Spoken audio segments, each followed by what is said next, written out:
If you haven't already subscribed, you might want to do so while I'm hot, H-O-T, on this journey to uncover everything I can about fearful avoidant attachment styles and the other ones as well, because it's answering a lot of questions for me personally, because I think in many instances I have a secure attachment style, but when it comes to romantic relationships, I tend to tap into disorganized attachment style.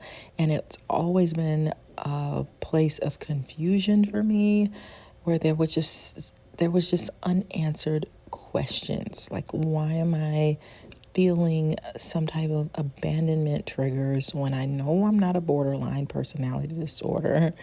But it would just happen with relationships, and I just didn't understand. So I'm trying to tell you and teach you everything I can possibly think of. And my approach might be unconventional because I'm not using all of the perfect, proper terms and all that jazz. That's not what I do.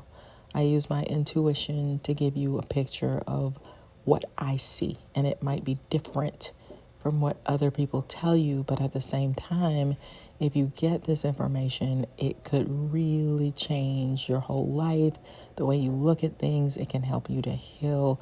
So join me on this journey. Be sure to subscribe and like the video so that the algorithms work and we can help a lot more people. So I'm sure you've seen the title about commitment phobia and disorganized attachment style, or fearful avoidant attachment style. Fearful avoidance cannot stand people who seem to be commitment phobes or have commitment phobia. They can't stand that. They hate it. It's a trigger for them. It's a huge trigger. They need you to be stable because they're not feeling stable, and it can activate their own version of commitment phobia, to be honest with you. So it's probably kind of hypocritical, but they don't feel internally, at least probably women, most women. I don't know about the men, but they don't feel like they're actually commitment phobics, but they do tap into avoidant. I need to run. I need to get away from you. This is overwhelming. When you are afraid to commit, that is super scary, at least to a disorganized attachment female. That is extremely scary. They need you to be steady, stable. They need you to lead the relationship. They need you to have the map that we're both trying to follow so that it triggers them into their good side, the side that you will like, that you'll be attracted to, that you can enjoy. It gives them a sense of peace so they can be themselves. Yeah, so the number one thing you can do to terrify a disorganized attachment style, a fearful avoidant, or FA, is to be afraid of commitment. To run when you're getting close to someone and they're dating you. That FA is dating someone that at first everything's going so good. They're connecting. They're having so much fun.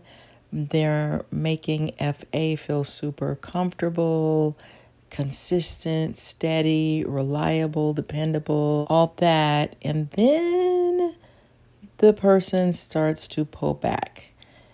An FA becomes an expert on the pullback game. They recognize it, they know it, they pick up on the tiniest cues because there's a fear of abandonment that they have. It may not be as extreme. It's not as extreme as someone with borderline personality disorder, but it can feel really intense.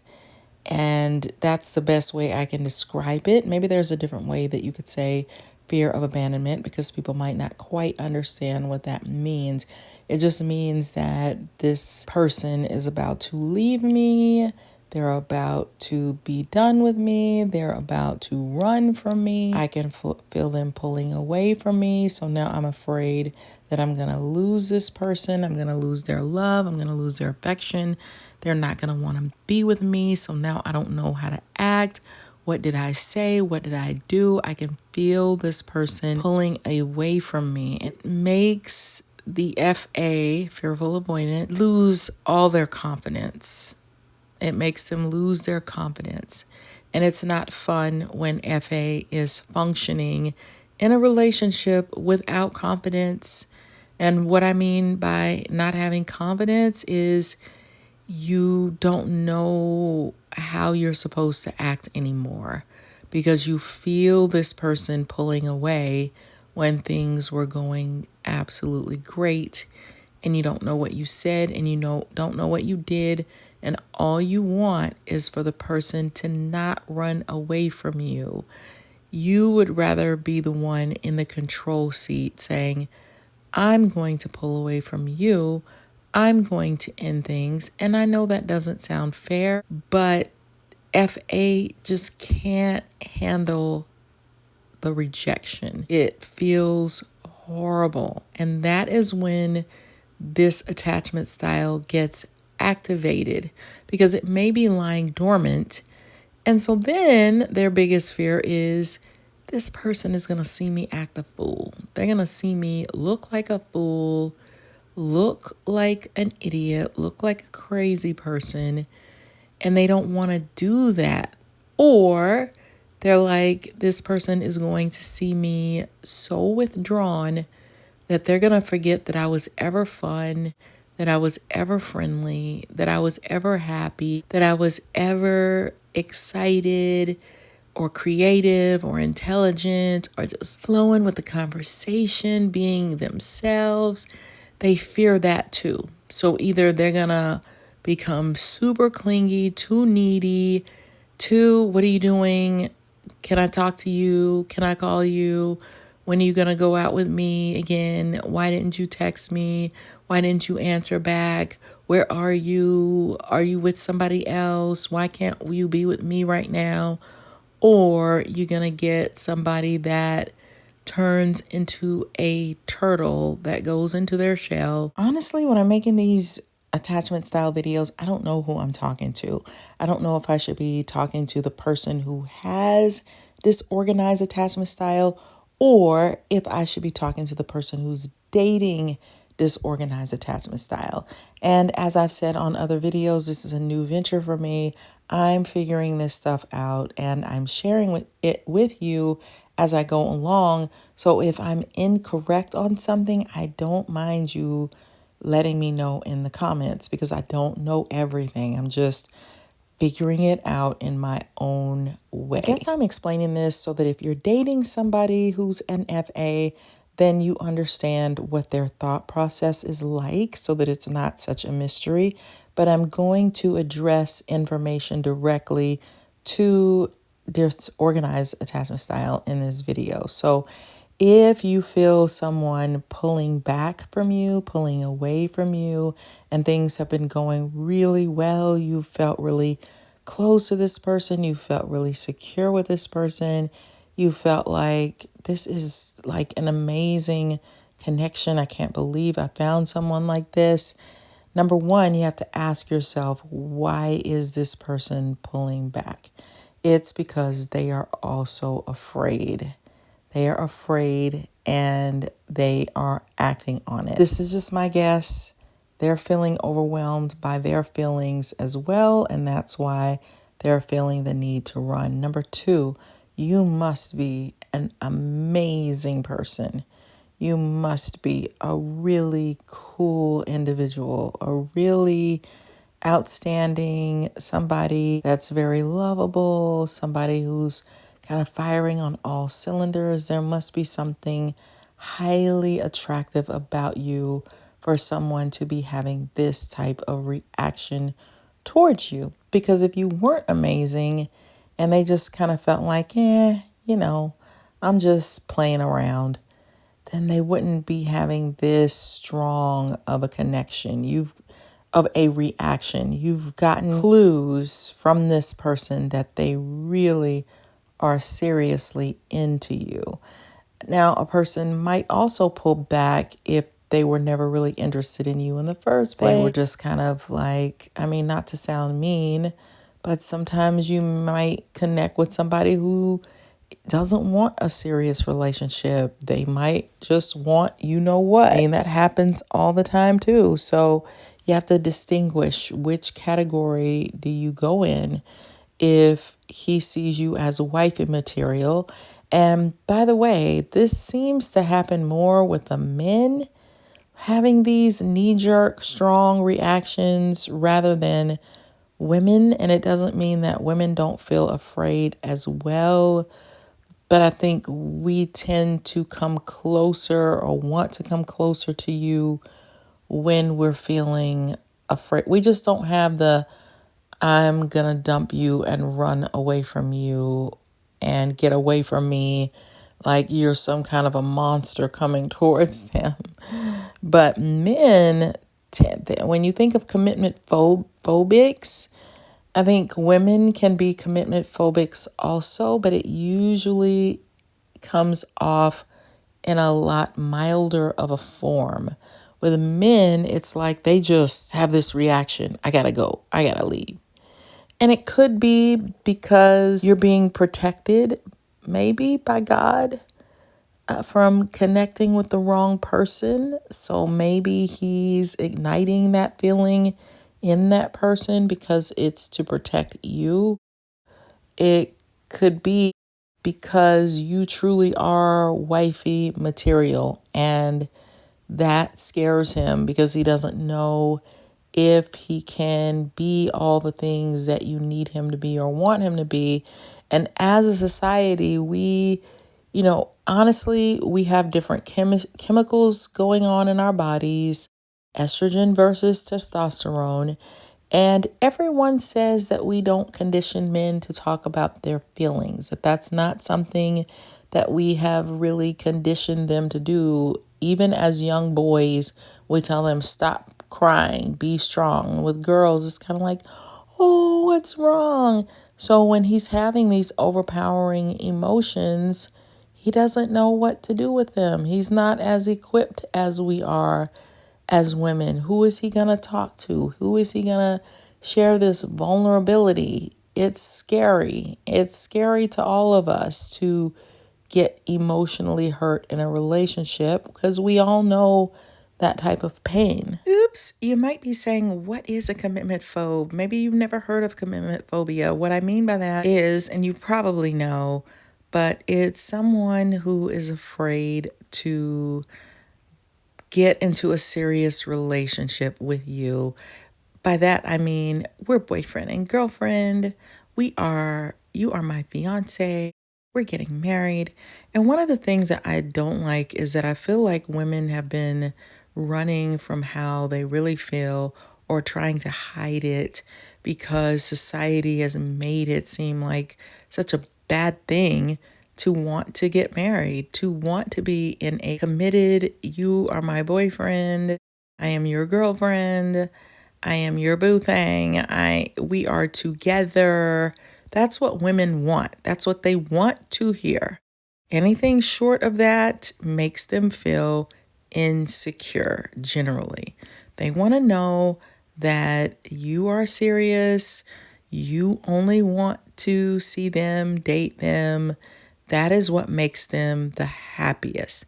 They want to know that you are on the road to getting married someday, because women generally don't like to waste their time with somebody that they're not really into.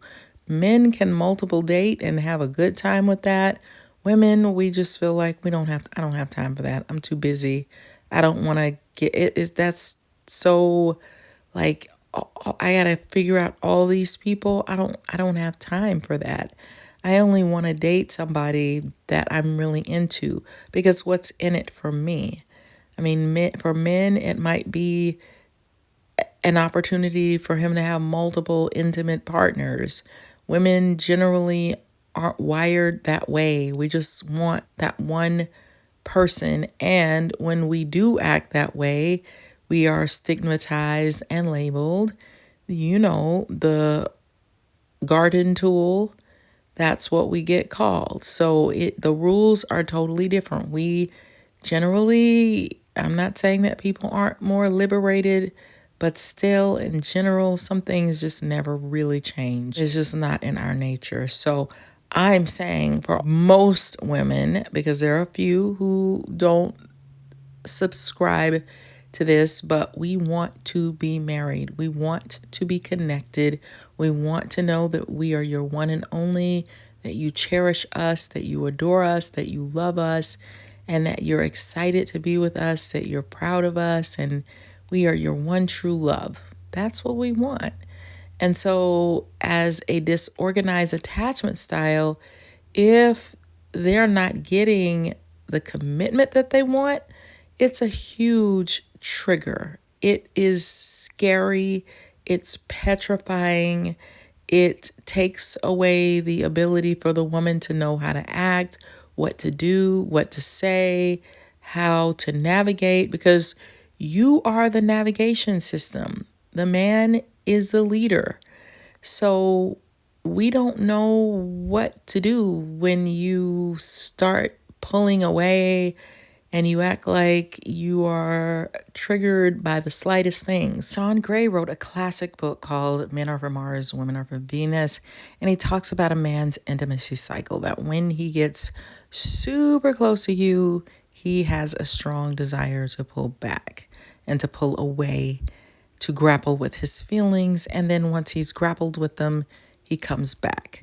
And the last thing you want to do is run after him, chase him, try to stop that intimacy cycle from happening, make him come closer to you even though he's feeling the need to pull away.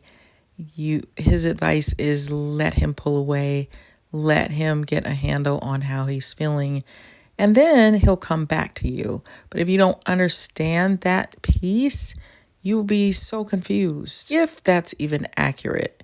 But let's say it is accurate, then it's super confusing, because in woman's world, we pull away when we can't stand you anymore, when we loathe you, we don't like you, we want to get away from you forever. There is no I'm pulling away and coming back. It's just, I don't like you. That's what it translates to. Like, you're getting on my nerves. Something about you is off-putting or horrible. For them, they are triggered by their strong reaction. They want to test to see, I don't need her. Why am I getting so close to her? I want my freedom. Let me step back a little bit. Why am I feeling this? This feels too vulnerable. I'm not a vulnerable person. I'm a man. I'm a strong man.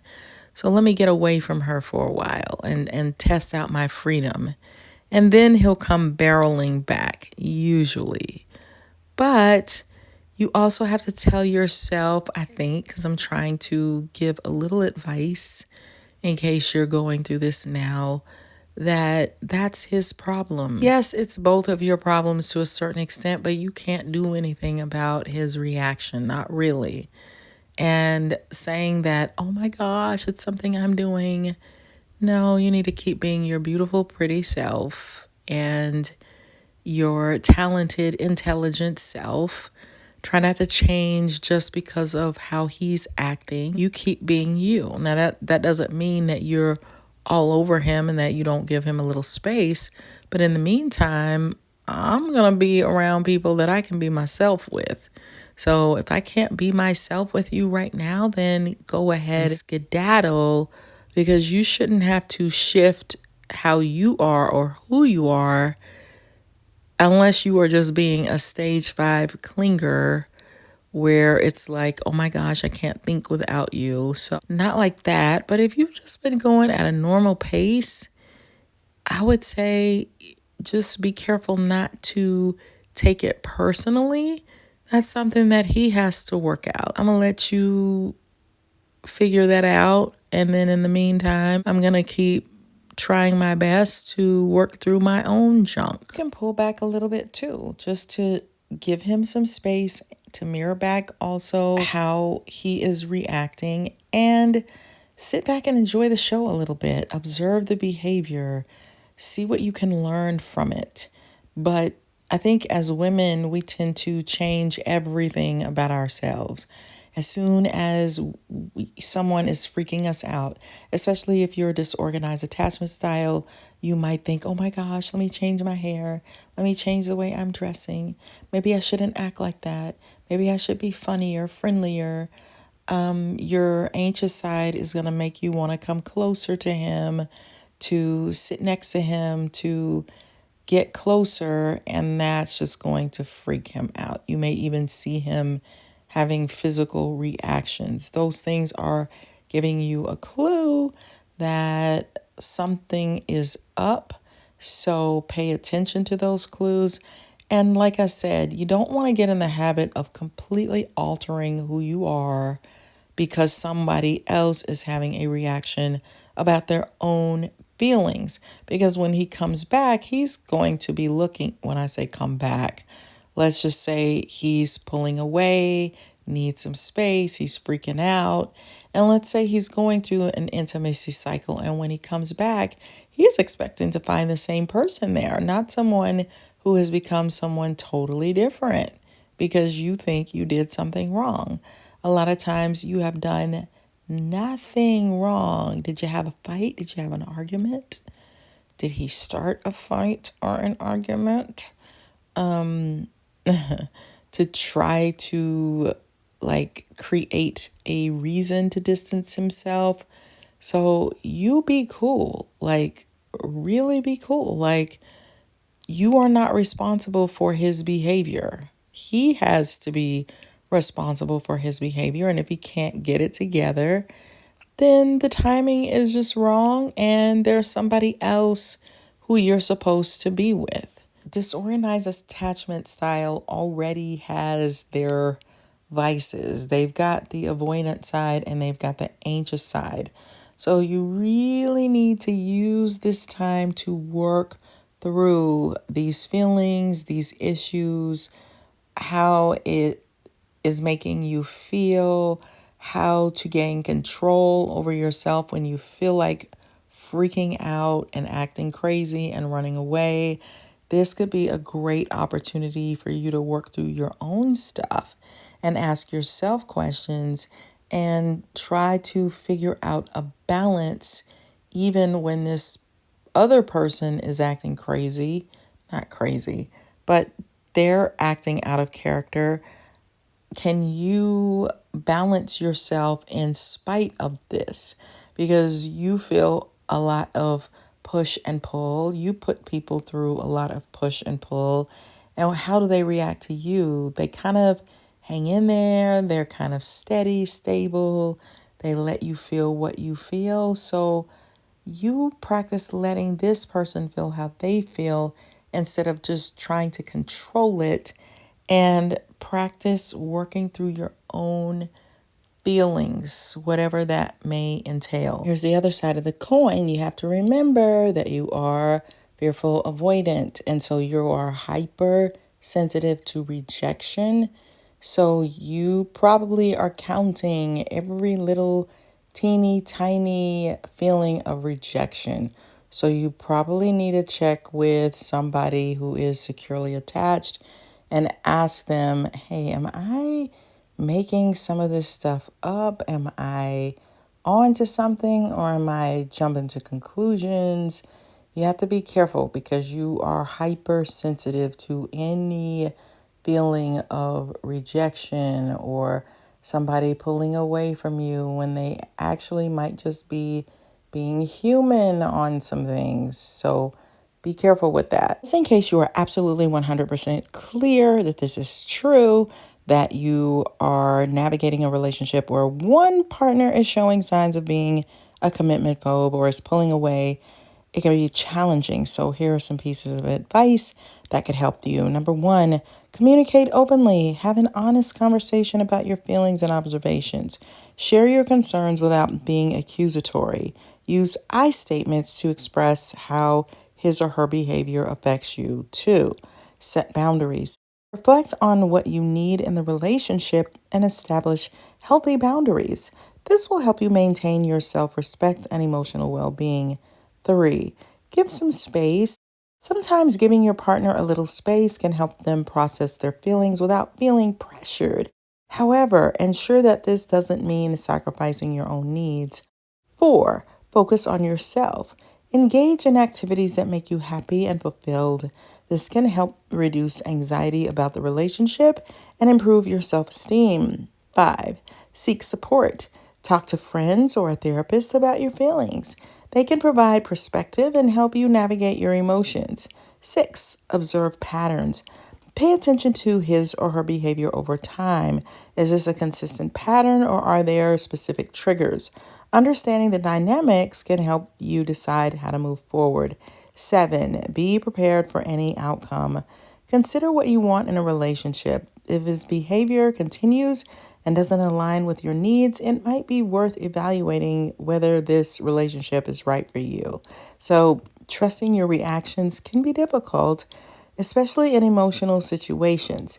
Taking the time to reflect on your feelings and needs can help you gain clarity in your decision making. So, if you're struggling with a difficult person, check out my book, The Workplace Narcissist, all about narky people that you could be in a relationship with. And if you need to get your love life on track, I've got lots of tips for you and flip the script on love. And I wrote a book outlining all 16 Myers-Briggs types. I'm an ENFJ. And to figure yours out, you might want to buy my book from ENFJ with Love, and they're by Tamara Zyon on Amazon. Link in the description below. Thank you for going on this journey with me. I just love your support so much. And be sure to subscribe, like the video, and I'll see you on the next one. Bye.